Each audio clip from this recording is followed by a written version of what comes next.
Good morning children, welcome back. और आज हम 7th चैप्टर जो यूनिट 3 का है, क्लास 7th की हमारी इंग्लिश की पूर्वी बुक में से आज ये चैप्टर जो है इसके क्वेश्चन आंसर्स हम इस वीडियो में देखेंगे। सारे क्वेश्चन आंसर्स मैं एक्सप्लेन करने वाला हूँ आपको लाइन टू लाइन, तो लास्ट तक मेरे साथ बने रहेगा इस वीडियो के अंदर। और अगर आप चैनल पर नए हैं बच्चों तो चैनल को सब्सक्राइब कर लीजिएगा और बेल आइकन दबाना मत भूलिए। चलिए शुरू करते हैं इस वीडियो को। माई ब्रदर्स ग्रेट इन्वेंशन, तो इस चैप्टर को तो मैं ऑलरेडी एक्सप्लेन कर चुका हूँ। होपफुली आपने वीडियो देखा होगा, आपको पसंद भी आया होगा। अब हम चलते हैं आगे। तो यहाँ पर फर्स्ट क्वेश्चन आपकी बुक के अंदर दिया हुआ है, I am a concept invented by ancient Indian mathematician, यानी कि मुझे एक पुराने भारतीय मैथमेटिशियन जो थे, गणितकार जो थे, उन्होंने इन्वेंट किया है। I add value to numbers, मैं नंबर्स के अंदर वैल्यू ऐड करता हूँ। Without me calculation in the modern digital world would be impossible. Who am I, मेरे बिना आज कोई भी कैलकुलेशन पॉसिबल नहीं है। मैं क्या हूँ? ऑब्वियसली जीरो, क्योंकि यहाँ पर हमको देखो हिंट मिल गया पहले कि I add value to the numbers, यानी कि अगर हमने 1 लिखा, 1 के आगे एक जीरो लगा दिया तो वैल्यू बन गई ना उसकी, एक जीरो और लगा दिया और वैल्यू बढ़ गई। तो इस तरीके से बताएगा। दूसरा क्वेश्चन देख लेते हैं। I mean ancient Indian practice now popular globally, I focus on physical and mental wellbeing, यानी कि ये सीधी सीधी बात है, एक्सरसाइज की तरफ, फिजिकल और मेंटल एक्सरसाइज की तरफ दिया गया है इशारा। तो हम जानते हैं पूरी वर्ल्ड में योगा एक्सरसाइज जो है, अदर जिमिंग जो है वो तो बाहर का ही कल्चर है, लेकिन हमारे यहाँ का योगा पूरी दुनिया में पॉपुलर है काफ़ी। Discuss in groups of 4 what you think the world today would have been like without inventions and discoveries. अगर इन्वेंशंस और डिस्कवरीज ना होती तो दुनिया आज कैसी होती? बिना इन्वेंशंस के life would be hard, life hard होती। इलेक्ट्रिसिटी नहीं, फ़ोन नहीं, कार नहीं, लोगों को पैदल ही जाना पड़ता, एनिमल्स को भी पैदल ही जाना पड़ता। कम्युनिकेट बाय लेटर, हमें लेटर से ही बातचीत करनी पड़ती, और मॉडर्न मेडिसिन और मशीन्स का उपयोग हम नहीं कर पाते। Fill in the grid below with missing letters to complete the words. अब यहाँ पर ये क्वेश्चन जो है बच्चों, ये मैं आपको सिर्फ आंसर दूंगा इसका, मुझे इसमें एक्सप्लेन करने की कोई ज़रूरत नहीं है। आप यहाँ से इस आंसर को लिख सकते हैं, आप अपनी बुक का ये जो है इसको कंप्लीट कर सकते हैं टेबल। हम चलते हैं आगे जल्दी से। कॉजेज एंड इफेक्ट, ये एक और टेबल दिया गया है कि यहाँ पर कॉजेज, उसका कारण क्या है, उसका प्रभाव क्या पड़ता है। अब Anand set up his burglar alarm and rigged it to work when the door was open softly. अब इसका प्रभाव क्या पड़ा, ये सारी चीज़ें हम डिस्कस कर लेते हैं आगे। अब उसने जो बर्गलर अलार्म लगाया था उससे क्या हुआ था? पापा गॉट वेट एंड एंग्री। तो ये आंसर आप लिख सकते हो, because the alarm dropped the water bag on him, क्योंकि अलार्म जो था उसने उसके ऊपर वाटर बैग गिरा दिया, इसलिए पापा जो थे वो गीले हो गए थे। अनीता, अब यहाँ पर पहले इफेक्ट बताया। Anita was able to avoid any responsibilities, Anand face the consequences alone. Anita कोई भी रिस्पॉन्सिबिलिटी लेने को तैयार नहीं थी, और सारे जो कंसिक्वेंसेज, जो रिजल्ट्स थे, जो उसका प्रभाव पड़ना था, यानी कि जो भी उसका रिजल्ट होगा उसके इन्वेंशंस का, वो सारा उसी को देखना होगा। किसको? आनंद को अकेले। Anita want Anand that she didn't want to be involve, क्योंकि आनंद ने अनीता को भी इन्वॉल्व होने के लिए बोला, लेकिन अनीता क्या, मैं इन्वॉल्व नहीं होंगी।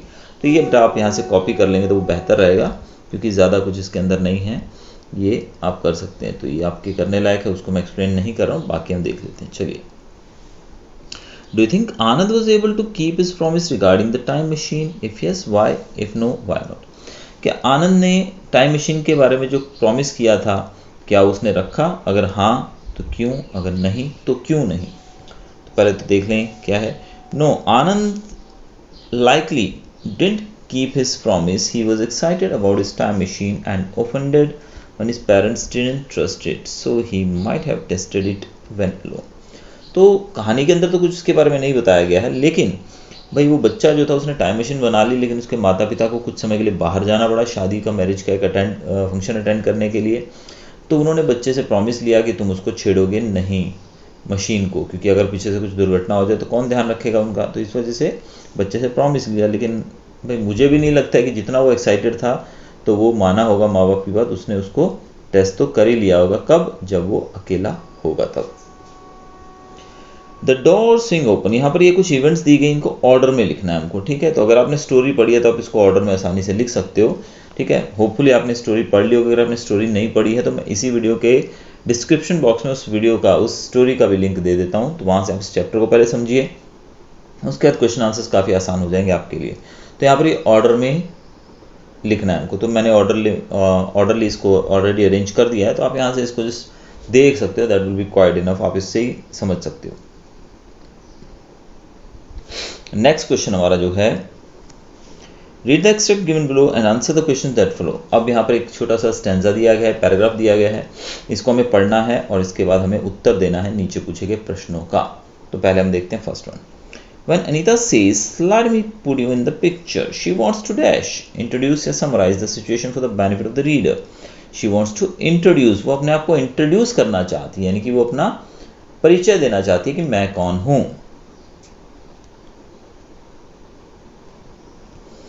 Anand loves tinkering with all sorts of electrical gadgets. This means that he enjoys dash gadgets. यानी कि उसे हर एक इलेक्ट्रिकल गैजेट के साथ छेड़छाड़ करने में बड़ा मजा आता है। तो इसका मतलब क्या है कि उसको कौन से क्या पसंद है गैजेट्स के साथ करना? डिसमेंटलिंग एंड क्रिएटिंग, यानी कि उसको डिसमेंटल करना, यानी कि वो बन के जैसे आए हैं उसको खोलना, पूरा उसके पुर्जे पुर्जे अलग कर देना और फिर उसको क्रिएट करना दोबारा से। Which of the flowing options most suitably describes Anand personality? आनंद की पर्सनैलिटी को इनमें से कौन सा जो है शब्द जो है वो परफेक्टली डिस्क्राइब करता है?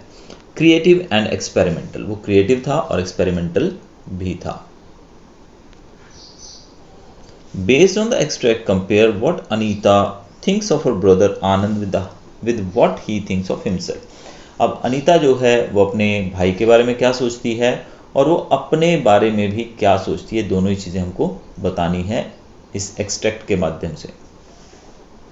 अनीता सोचती है कि आनंद इन्वेंशंस आर ट्रबलसम, यानी कि आनंद की जो भी इन्वेंशंस हैं वो सब ट्रबलसम है। ट्रबलसम मतलब उनसे बहुत ही मुसीबत खड़ी हो सकती है, और दे डोंट वर्क, और उससे कोई काम तो करती नहीं है, सब ऐसे ही बना देता है। कॉजिंग प्रॉब्लम्स, इससे समस्याएं उत्पन्न होती हैं। Anand thinks he is a scientist and his inventions are great, लेकिन आनंद इसका उल्टा सोचता है, वो सोचता है कि वो तो बहुत ही ग्रेट साइंटिस्ट है और बड़ी बड़ी इन्वेंशंस वो कर रहा है। अब दूसरा स्टेंजा दिया गया, स्टेंजा आप खुद रीड करेंगे और इसके आंसर्स हम देख लेते हैं। Anita was angry with Anand because, Anita angry थी अपने भाई से, क्यों? Because he sent the thief to his room which could make the thief angrier and more dangerous, क्योंकि आनंद ने थीफ जो चोर आया था ना उसको अपने रूम में भेज दिया जहाँ पर टाइम मशीन पड़ी थी। तब वो जाके वहाँ पे कचरा देखेगा तो शायद वो और भी ज़्यादा गुस्सा हो जाए और ज़्यादा खतरनाक बन सकता है, इसलिए वो गुस्सा थी अपने भाई पे। Which action of Anand shows is presence of mind, Anand के कौन सी एक्शन से हमको पता लगता है कि उसका दिमाग बहुत ही प्रेजेंट था? Anand quickly misled papa to his room instead of his father's room to buy time. Anand वैसे तो क्लेवर था क्योंकि उसने अपने पिताजी के रूम का जो रास्ता बताने की बजाय उसने बाजू में अपने ही रूम का एड्रेस दे दिया ताकि वो वहाँ जाए और कुछ समय वो उनको मिल जाए और उस समय में वो सोच सकें कि अभी आगे क्या करना है। What might be the cause of strange noises emerging from the next room? अगले रूम से कुछ स्ट्रेंज नॉइजेस आ रहे थे, आवाजें आ रही थी, उसका क्या मतलब हो सकता है भाई? आनंद टाइम मशीन गेटिंग एक्टिवेटेड, उससे हमें समझ में आता है शायद जो टाइम मशीन था वो चालू था, एक्टिवेट हो गया था। Which of the following best describe the atmosphere of this in this extract? इस एक्सट्रैक्ट का जो एटमोसफियर है उसको सबसे बेस्ट कौन डिस्क्राइब करता है? मेरे ख्याल से इसमें जो सी जो है हमारा है टेंस और ई है सस्पेंसफुल। तो टेंस भी है थोड़ा सा, ठीक है, काफ़ी समझ में नहीं आता अब क्या होने वाला आगे, तो सस्पेंसफुल और टेंस है ये। आगे फिर यहाँ पर बच्चों कुछ वर्ड्स दिए हैं, इनको आपको चूज करके यहाँ लिखना है, इसको मैं एक्सप्लेन नहीं करूँगा, आप यहाँ पर देख सकते हैं, खुद इसको सॉल्व कर लेंगे आप लोग। तो मैं जल्दी से जाना चाहता हूँ क्वेश्चन आंसर्स की तरफ, और आ भी गए क्वेश्चन आंसर भी, चलो इन्हीं को देखते हैं पहले। What prompted Anand to create the burglar alarm? Anand को किस चीज़ ने ये डिसाइड करने पे मजबूर किया कि वो एक बर्गलर अलार्म बनाएगा? Rush of thefts in the colony made Anand think of a burglar alarm. तो आनंद की जो सोसाइटी थी वहाँ पर चोरियाँ बहुत हो रही थी, तो चोरियाँ ज़्यादा होने की वजह से उसको ऐसा महसूस हुआ कि मुझे एक बर्गलर अलार्म बनाना चाहिए। How did Anand's father become the target of the burglar alarm? Anand के पिता उसका कैसे शिकार हो गए भाई? The alarm was set to work when the door was open softly and papa open the door softly triggering the water bag. अब वो जो अलार्म था वो काम कब करेगा, जब बड़े ही ध्यान से, बड़ी खूबसूरती से, यानी कि बोलो तो बहुत ही सॉफ्टली उसको खोला जाएगा, दरवाजे को प्यार से खोला जाएगा तब, क्योंकि चोर आता है तो धीरे धीरे खोलता है ना, तो उसके लिए बनाया गया था वो। और जब पिताजी आए तो वो भी सॉफ्टली खोलते थे। तो उस समय ये वाटर बैग जो था वो पलट गया और उनके ऊपर पानी गिर गया और वो इस दुर्घटना का शिकार हो गए। How did Anand parents and sister react to his ideas? Anand के पिता और पेरेंट्स यानी कि माता पिता और उसकी बहन उसके आइडियाज पे कैसे रिएक्ट करती थी? Papa was annoyed and didn't trust Anand's invention. Papa तो बहुत ही ज़्यादा खफा थे उससे और उसकी इन्वेंशन पे बिल्कुल भी ट्रस्ट नहीं करते थे। माँ थोड़ा सा काइंड थी और वरीड थी, चिंतित रहती थी वो अपने बच्चे के बारे में। Anita was doubtful and didn't want to be involve. Anita को डाउट होता था उसकी हर इन्वेंशन पे और वो किसी भी तरीके से उसके साथ इन्वॉल्व नहीं होना चाहती थी। How did Anand behave when he was on his inventing binges? जब वो कोई चीज़ इन्वेंट कर रहा होता था उस समय उसका बिहेवियर कैसा होता था? Anand was messy, didn't comb his hair and made noise with hammering and sawing and took part apart gadgets from for parts.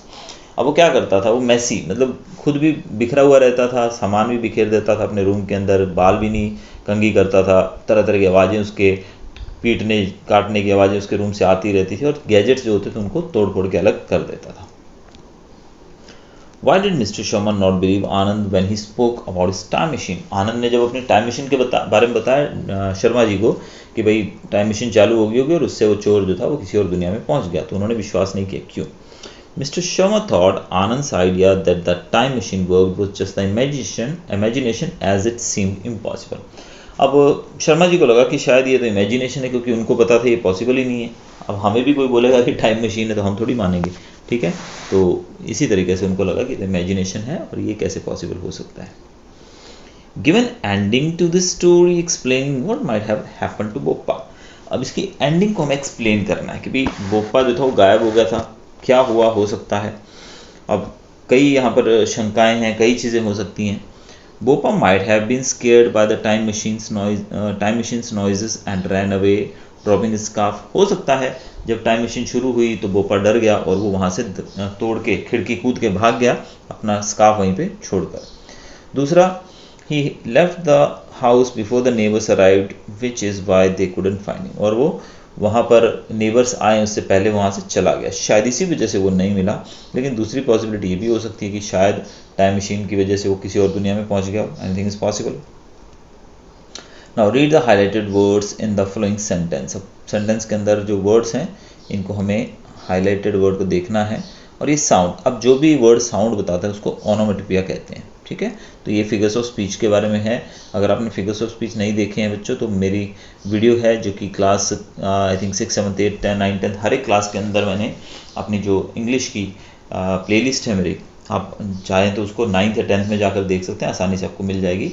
मेरे चैनल पर जाइए और 10th या 9th का जो प्लेलिस्ट है उसको खोलिए और वहाँ पर काफ़ी जो फिगर ऑफ स्पीच हैं, मैंने लगभग 26 फिगर्स ऑफ स्पीच जो है वो एक्सप्लेन किए हैं बहुत ही अच्छे वे में, तो आप वहाँ से उसको सीख सकते हैं थोड़ा, तो आपको एक आइडिया आ जाएगा कि क्या होते हैं। यहाँ पर फिर हमें कुछ बॉक्स के अंदर वर्ड्स को लिखना है या आप खुद लिखेंगे, यहाँ पर मैं आपके सामने देता हूँ। आगे हम फिर से देखें, एक और वर्ड को हाईलाइट किया गया है, उसको भी रीड करने को बोला गया है।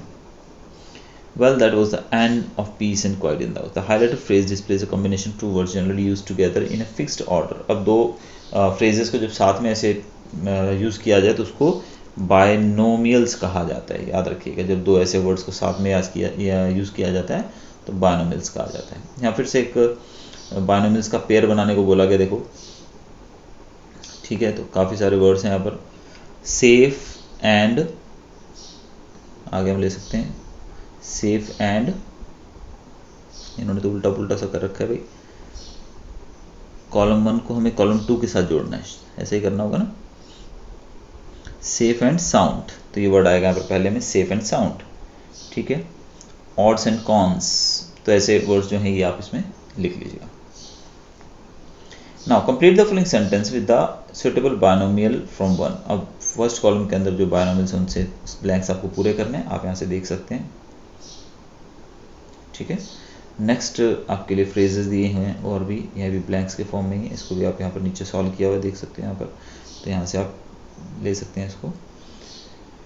फिर आगे and this is not the first time he is got on papa's nerves और frightened him half to death in the house. अब ये हाईलाइटेड जो वर्ड्स हैं इनको हम idioms कहते हैं. Idiom is a phrase or expression that has a meaning different from the literal meaning of the individual word. It is like a special saying that would understand in a specific way. For example, it is raining cats and dogs means it is raining very heavily. यानी कि ऐसे शब्द कुछ हैं जो कि idioms कहलाते हैं, जिनको हम यूज़ करते हैं, जो कि एक्चुअल मीनिंग में अलग होते हैं, लेकिन उनका मीनिंग जो है समझने वाले को समझ में आ जाता है. जैसे यहाँ पर एग्जांपल दिया, it is raining cats and dogs. तो इसका मतलब ये नहीं कि आसमान से कैट्स एंड डॉग्स की रेन हो रही है, इसका मतलब बहुत तेज़ बारिश हो रही है, ज़बरदस्त बारिश हो रही है. आगे आप यहाँ पे ब्लैंक्स हैं, फिर से आप इसको लिख सकते हैं. तो आगे मुझे लग रहा है क्वेश्चन आंसर्स तो इतने ही थे, और जो ये एक्सरसाइज अगर आपको करवाई गई है तो आप यहाँ से इसको सॉल्व कर सकते हैं.